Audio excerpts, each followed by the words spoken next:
Okay.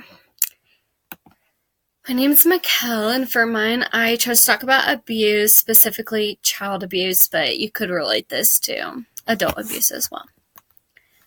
So here's our scenario. You're working at a local school, and a child comes into the office in need of a bandage from falling on the school playground. Sophie is 6 years old. She is disheveled in appearance, avoids eye contact, looks fragile and pale. Her baseline vital signs are blood pressure 110/55, pulse 136, respirations 38, temperature 97.1, oxygen 98% on room air. Upon your assessment, you see numerous bruising on different stages of healing on her legs. As you finish your care on her elbow, you take your time to further assess her lower extremities. At this point, you suspect child abuse and ask Sophie if you can do a basic assessment. She nods but continues to avoid contact. You explain each step as you perform your assessment. She becomes tearful when you approach her and gently lift her shirt. You find additional bruising and can visibly see each individual rib of her rib cage. You are shocked to see what looks like severe scratches and lashes on her back. Sophie begins to cry. You stop your assessment, sit down at eye level with her, and ask her if she feels safe at home.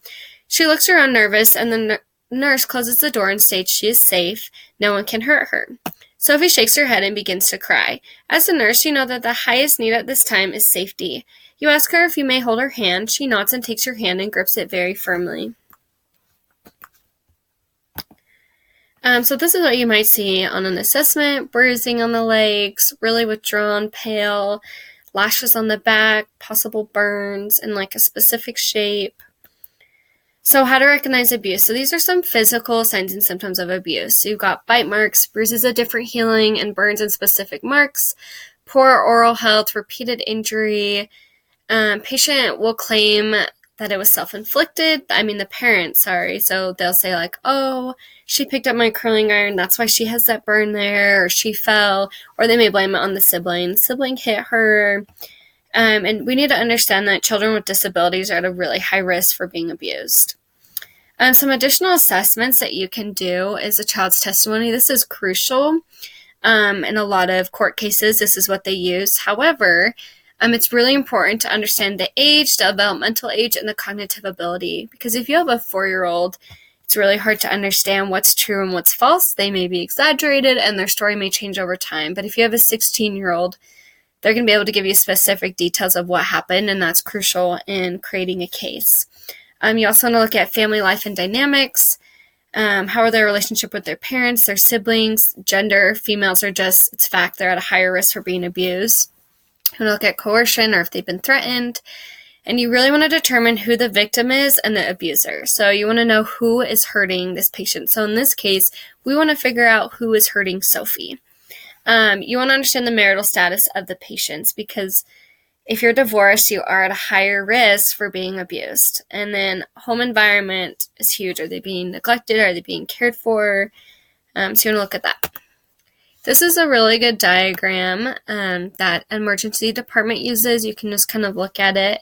And the biggest thing I just want to look at is when they have a positive screen, you notify the physician. Then the physician comes and does an assessment.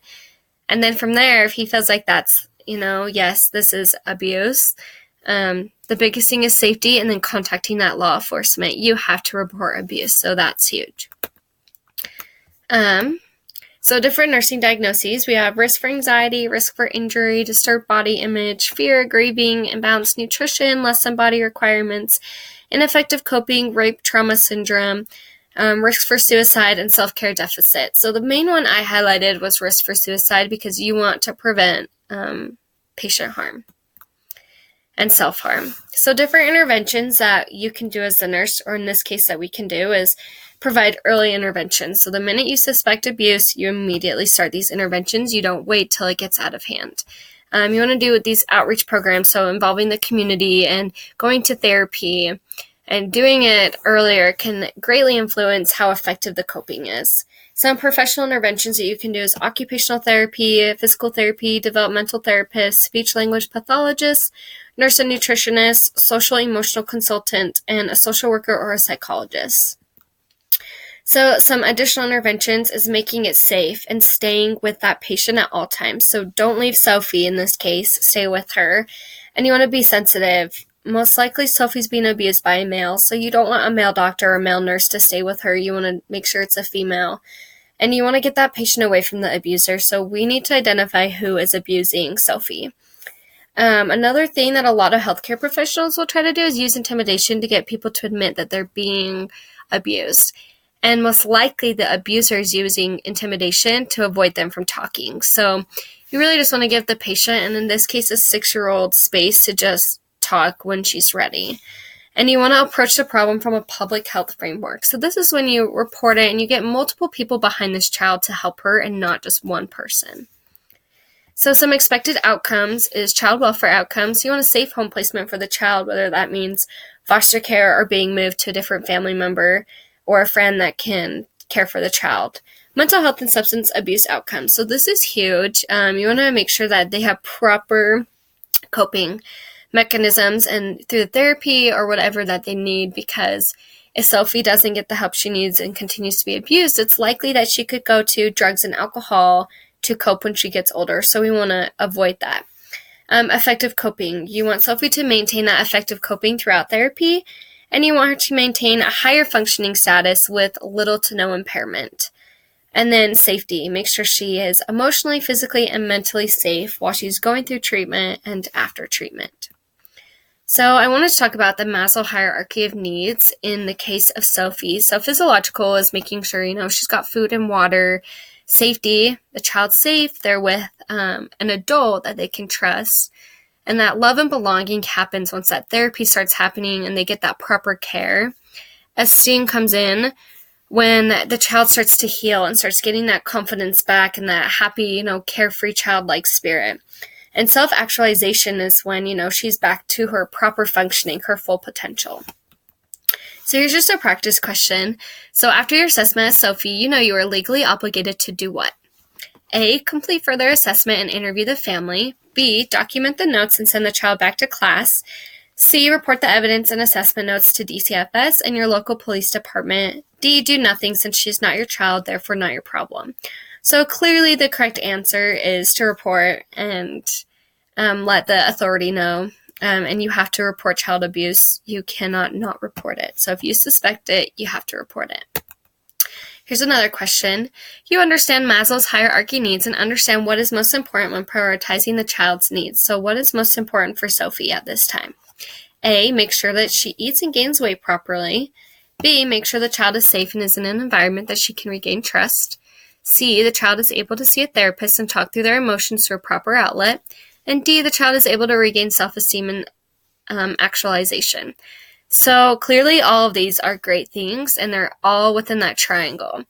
But where Sophie is currently, the most important at this point is making sure she's safe and is in an environment that she can start to regain trust. So in conclusion, after going through all those interventions and outcomes, I just wanted to go through the steps of what happened in the scenario. So the nurse reported to the local police department and DCFS. Then Sophie received care from the nursing staff for her injuries at a local hospital. It was discovered Sophie's stepdad was abusing her, and she now lives with her aunt a few towns over. Sophie's aunt and uncle joined a community outreach group to learn more about child abuse.